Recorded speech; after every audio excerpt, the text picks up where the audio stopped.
Okay, hello everybody. This is Mike here again. So I'm going to do, in a sense, I'm going to interview myself. And the reason why I'm going to do this is because lately, when I talk to people about robotics, different types of robots, and so on, usually they ask me um, about service robots. Well, actually, there's three types that I usually get asked about lately: service robots, AMRs, and social robots. So there seems to be a little bit of confusion. I mean, there's a lot of gray areas between all three, a lot of similarities between all three.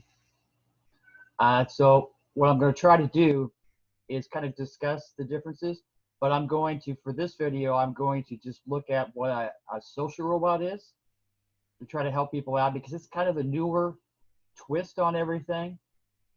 Because people are used to knowing what an AMR is, which is autonomous mobile robot, and that's typically more of a factory robot, uh, an inventory robot at a warehouse. Usually, when people think of AMRs, they think of a business situation, a manufacturing situation, uh, a warehouse situation. Um, Now, service robots, this is a quick overview. So, on service robots, usually they're more thought of in a business situation, an office situation, a dentist's office, a doctor's office, a lawyer's office, a restaurant. Um, they perform tasks usually in those kind of environments, and even in a home use or retirement community or a hospital. That's kind of more of a service robot. Like I said, where AMR is more of a factory warehouse setting.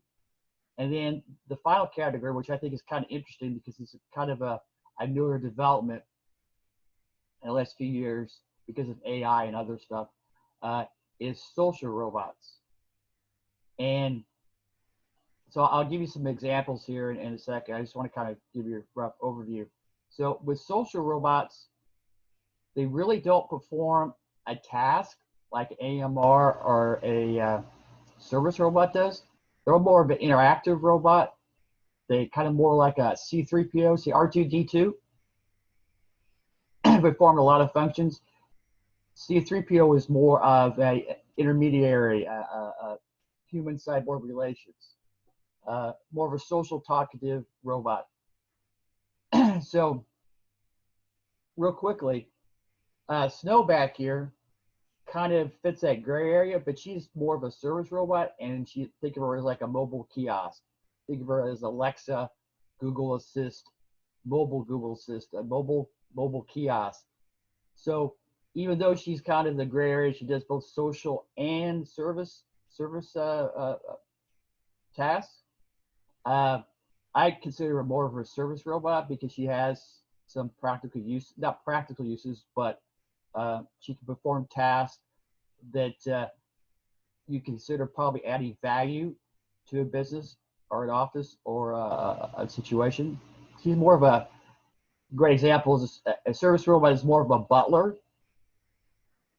while a social robot is more of a pet-like uh, situation.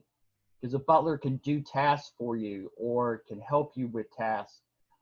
A social robot is more of a pet in the sense that it's for companionship and social interaction. So, like I said, Snow is a kind of example that I like to use for service robots, but it is kind of a gray area.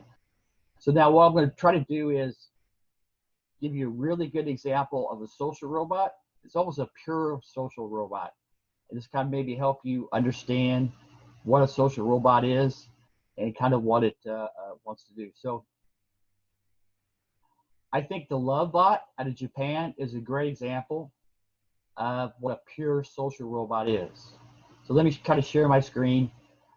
This is not really a sales pitch for the Love Bot. Love Bot is a very cool robot, but I think it's going to help you understand better. So let me share my screen here.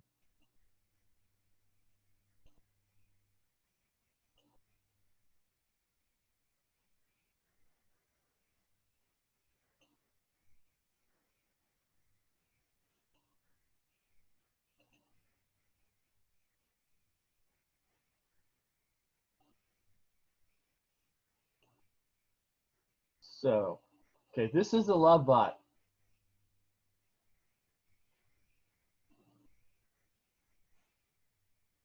This is their website. So what I'll do is, of course.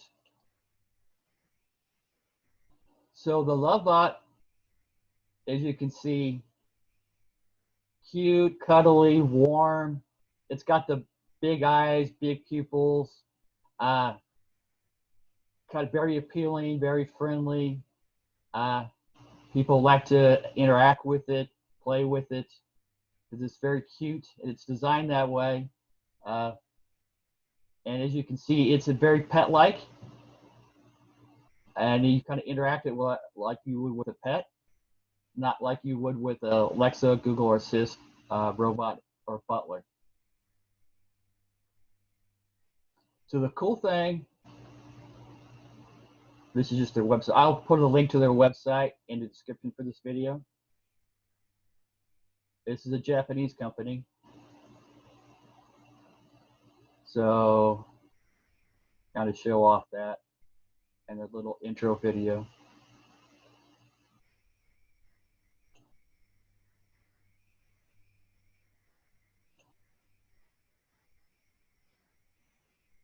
Okay, so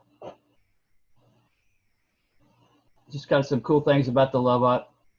So right now, I only think it's available in Japan. Hopefully in the future, it'll be available outside. But you get two options. You get the solo option and a duo option, two option robots. And they have a payment plan, which is 21,663.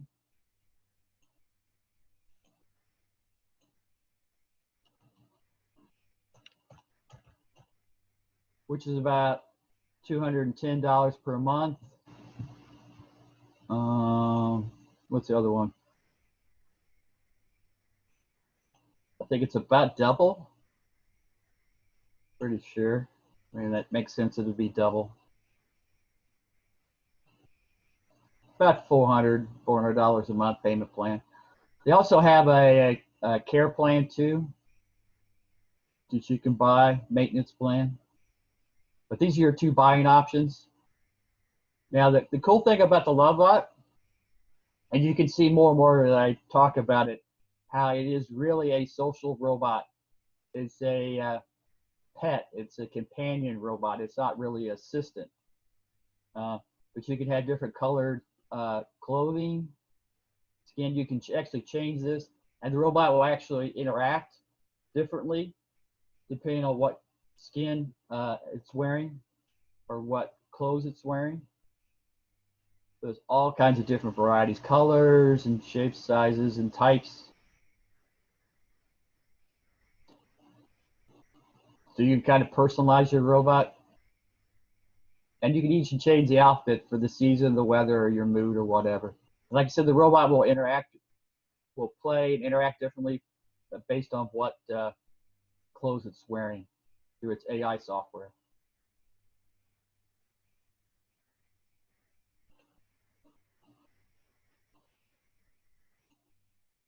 Let's kind of talk about some of this technology. So they've actually trademarked this term, but it's emotional robotics. So they have an AI, machine learning going on behind the scenes, and it's sort of like, think of like a really advanced Furby-like robot, where it slowly evolves and develops based on input it receives from the outside world based on its sensors. So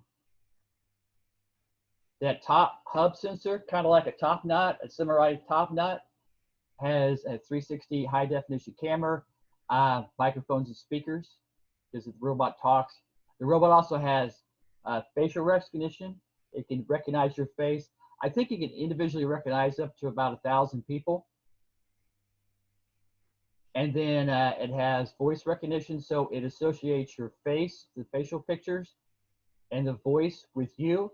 And then it builds, through machine learning, it builds reactions and changes its personality for you.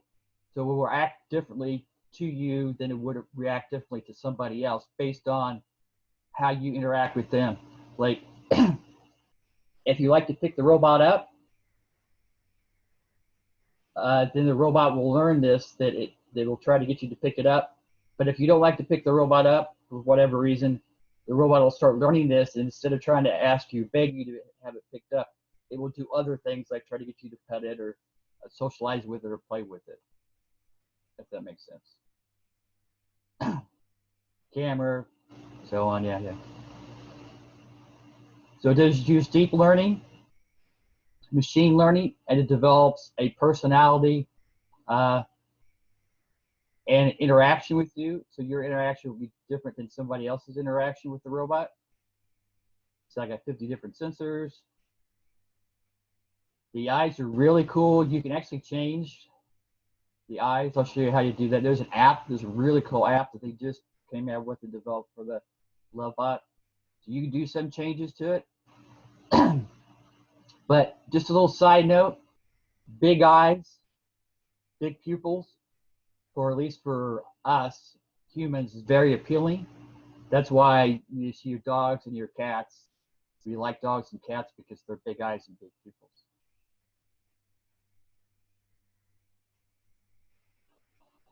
So the Lovebot right now, it has a voice, but it's kind of a Lovebot. It's kind of like a baby voice. It's not really a human language. It's basically a Lovebot language. And you'll learn. The cool thing is you'll also learn too, because as the Lovebot talks to you, you'll learn. But just like with the pet has different reactions to you, facial movements and voice. The same thing with the Lovebot will do. So you also learn how to interact with the Lovebot as the more you get used to it. The other cool thing is it has a skin, and it actually has a warm skin. It has a soft, smooth, nice to pet touch skin, but it's also warm, so it actually feels like a real pet or a real something that's real. It's not cold, not a cold skin. It's a very good touch. It has autonomous navigation, so just like Snow. And also think of a great example. Think of a Roomba. So it has basically VSLAM, a version of VSLAM, and it basically, well, as it moves through its environment or room or wherever it's at, it will map it out and make a nice, really cool 3D map.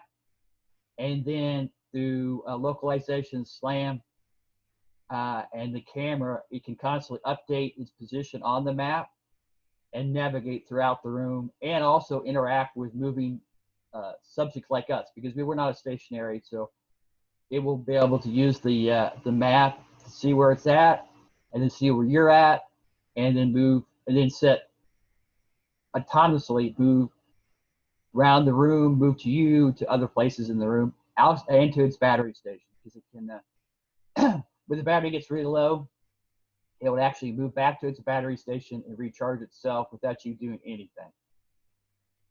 Just like I said, just basically like the Roomba.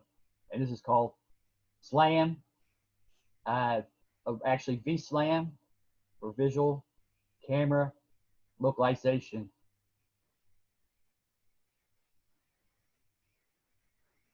Very cool. Basic specs. It has a computer, ARM processor inside, speakers, microphones, 360 camera, lots of temperature and humidity sensors, also touch sensors throughout its body, so it knows when you're touching it, picking up gyros, accelerometers, so on. It's about 4.2 kilograms, which is around about 9 pounds. So some people can pick it up, some people can't, based on the weight. So also with the Lovebot, you get the Nest, where the charging battery station is at. For the solo version, you get one connector, battery connector station, and then for the Duo, you get two. You have two robots.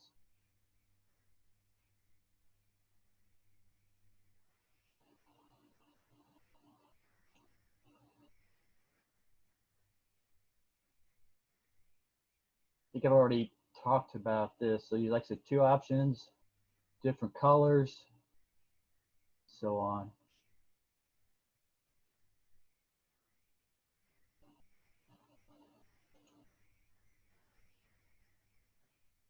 So with the single option, this is kind of a new option.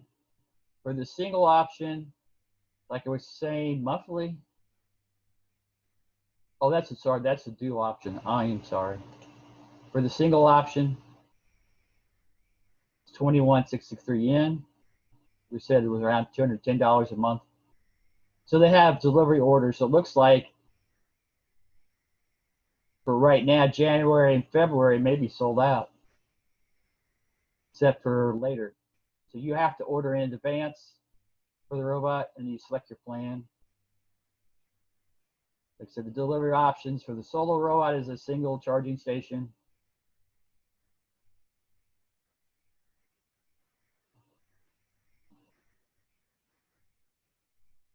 It kind of shows it interacting.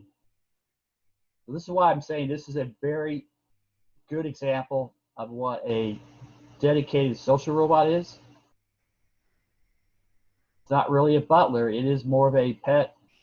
So there's a lot of people who, for whatever reason, can't have pets in their apartment or because of allergies or whatever. Many different reasons. So it's about 43 centimeters tall, 28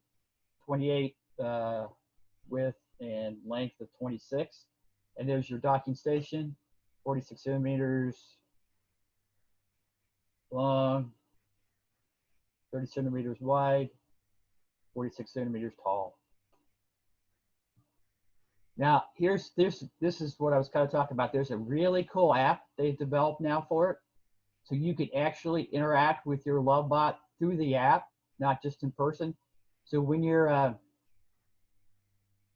you can actually, it's almost like a telepresence robot now, which is kind of, like I said, maybe getting into the service robot field, but it is almost a telepresence robot. You interact with it remotely through the app. And here's a great example. It'll actually show you the map of its environment, where the docking station is, and where it is on the maps. You could actually follow your Lovebot. If you're bored, you can actually, when you're not at home, you can actually follow your Lovebot if it moves around the room while you're not there. The other cool feature is, yeah, answering machine. You can actually, it'll actually can go up to people and talk to them. So it's maybe sort of getting more into the social robot field. You can customize the eyes, the voice, and the name. You can check out what your Lovebot is doing.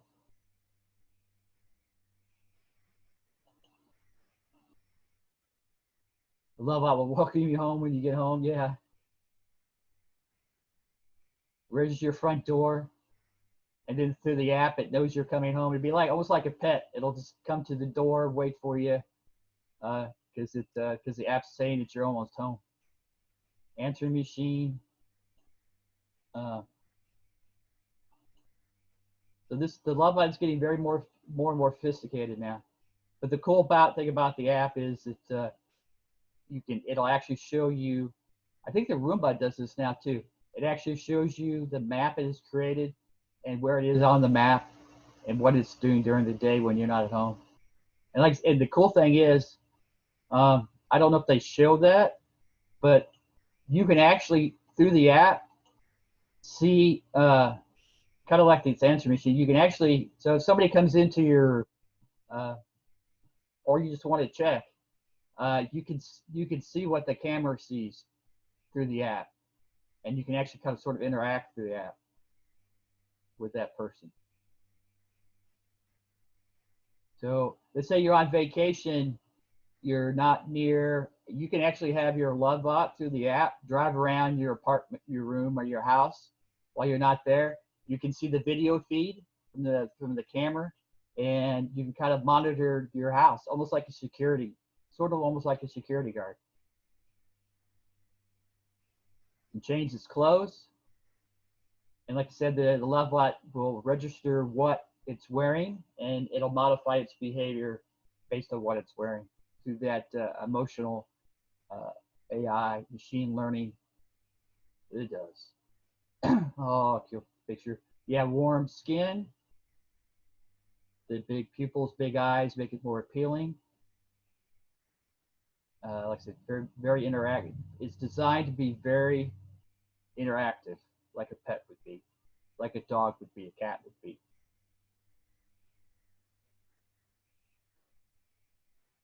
They got support online, so on all kinds of cool features. Like I said, I don't think it's available here in the U.S. or outside of Japan.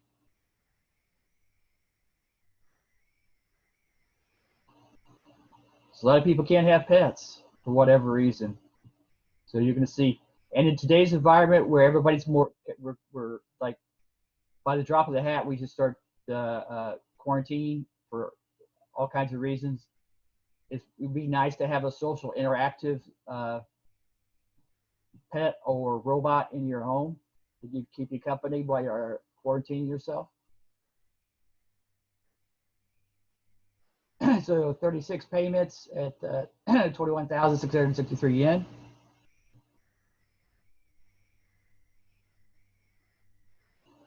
Lovebot would also, this is a great example. I think I got a video of this. So you have a single parent who's quarantining or alone, or you have a grandparent. This is something you might think about because you can interact with them through the telepresence capability of Lovebot, check up on them, see what they're doing.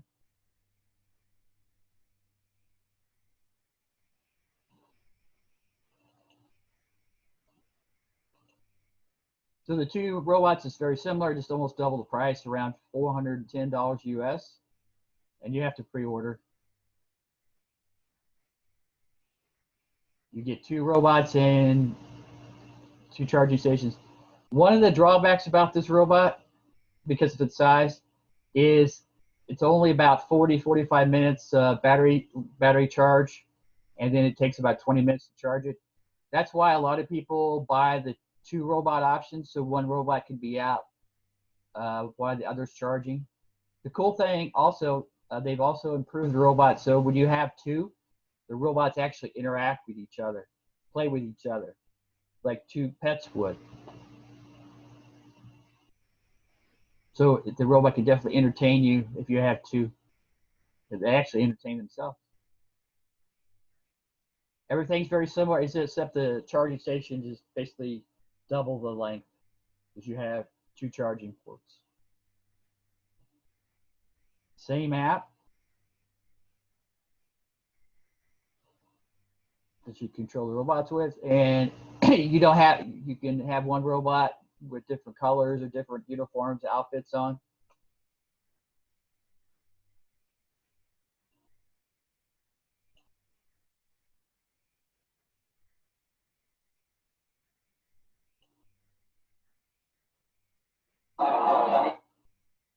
So this is an early prototype version of the Lovebot at CES 2019 that I took a video. You can see it's just driving around. It's very autonomous. It's very good at, it begs to be picked up, loves to be picked up, knows it's being picked up, likes being played with, picked up, interacted with. The more you do this, the more it begs you to do this. If you love interacting with your Lovebot, it'll spend a lot of time interacting with you, just basically like a pet. And it will kind of base through deep learning and through machine learning. It's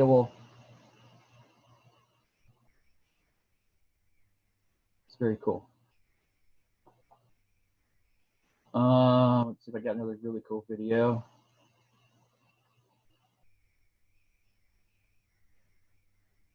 Which one is this one? Oh, this is the CES, small CES booth. I wasn't at CES at 2020. They had a lot bigger booth then.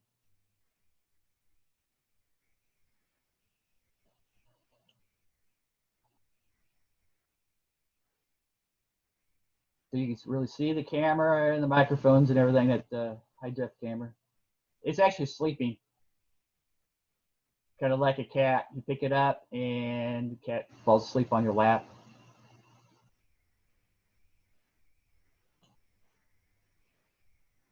Kind of play with the cat.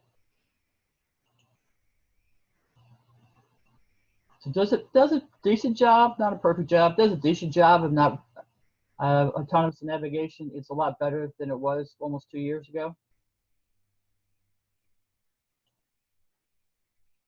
They were worried about going over this lip, but it did seem like it recognized that lip, that step was there, and it got confused and wouldn't, not would get confused, but it tried to avoid that step to use the pillar. It's trying to go forward, but the sensors are saying no, you shouldn't, because you'll probably drive off the step.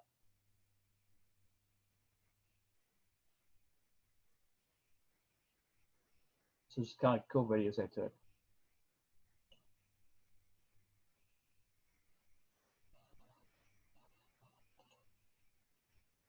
Real quick, here's some of the other pictures I took of the Lovebot at CES 2009.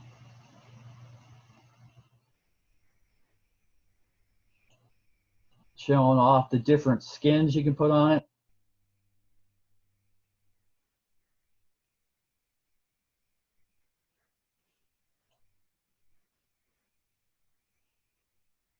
Kind of a Japanese kimono. They had this really cool brochure. I did take some pictures of it, kind of laid out all the specs of the robot.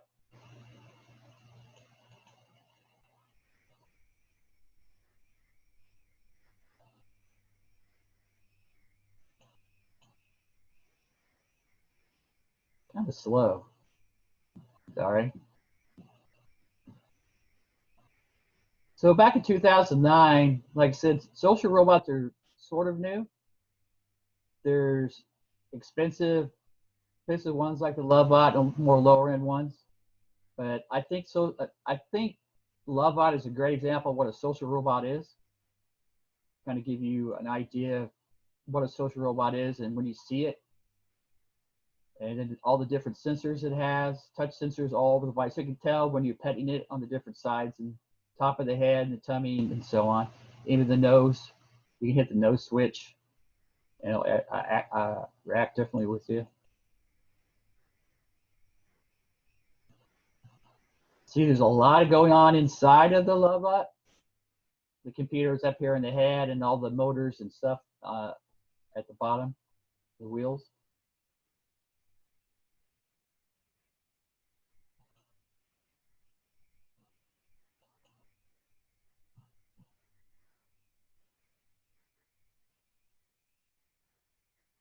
So stuff going on inside. I think, yeah, I'll play this video. This is kind of a cool video, I think. And give you kind of ideas of application for a Lovebot. So the Lovebot actually is recognizing its owner and following him around, trying to come to him, begging to be petted, interacted with.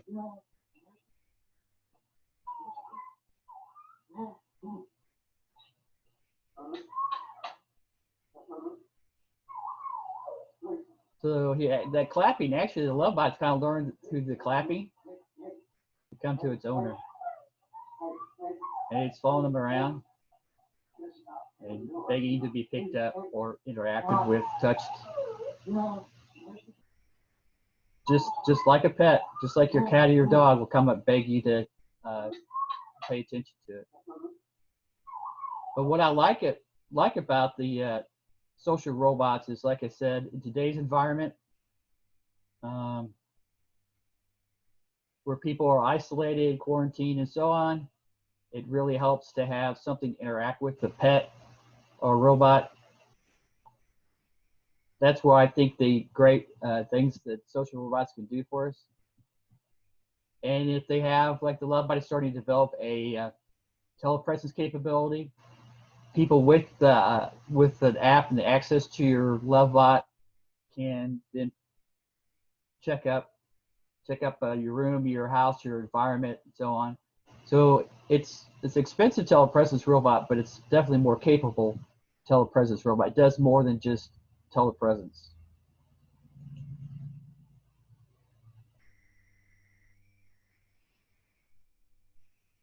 let's see. I think that's pretty much all the visual stuff I have to show off.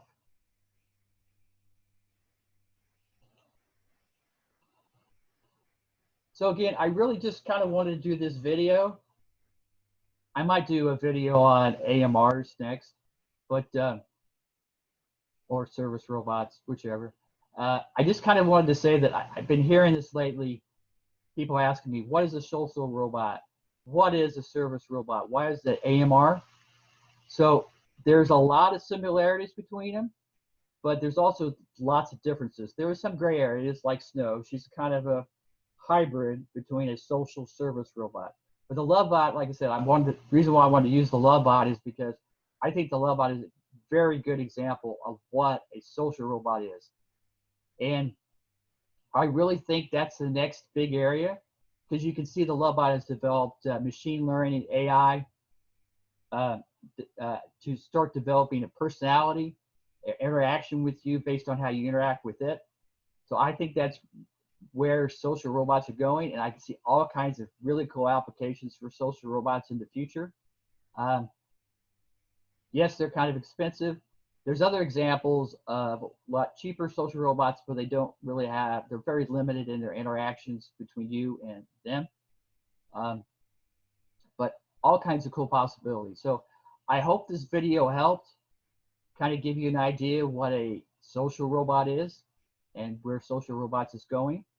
I mean, I could probably talk hours about future applications, but I think the big thing is that in today's environment, where we could be quarantined or locked down for days, weeks, months, and years, this allow us to interact with something other than a pet if we can't have one, or through limited telepresence capabilities, we can interact with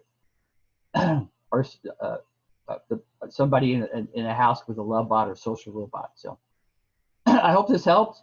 If you have any questions, just write them in the comments. Something I didn't explain really well or something, you can send me a message or an email. I'm over social media, and because I think social robot topic is really cool to talk about. And cool. Thanks for watching, and I hope to see you in my next video. Bye.